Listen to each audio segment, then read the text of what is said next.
So, good morning everyone. Happy ba ang tanan dira? Yes. Yes. Of course. So, by the way, ako pala si J. Chiclet Samelian, all the way from Surigao, pero ngayon nasa Bahada, Davao City na. Dating OFW for 5 years in Dubai and a traditional business owner. Why na ako diri sa lifestyles?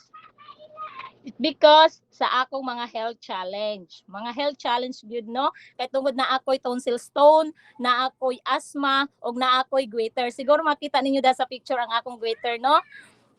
So way back 2016 na introduce sa ako si Intra sa akong friend na naa sa Dubai na naapoy health challenge. At that time gipahanap na ko si Intra diri sa Davao and I'm so happy kay wakit is si Intra. So naghanap na pud mig paraan, nag-message mi og isa ka distributor na naa sa Cebu and thanks God kay wala pud siya mag-reply. So 2022 nag-transfer mi diri sa Davao para sa among traditional business.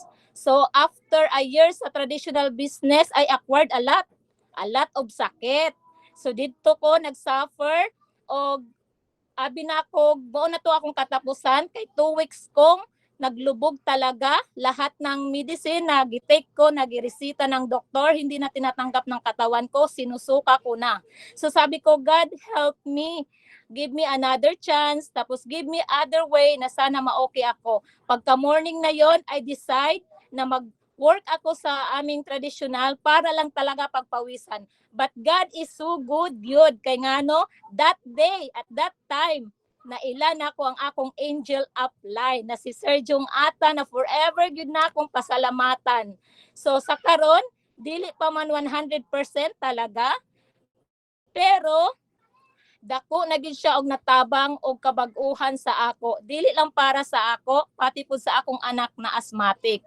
So with the amazing product and faith of God, so nakaingon gyud ko na moabot ra gid ang time na ma-okay ang tanan. Kay process man ang tanan. Dili man sili na muhalang dayon, di ba?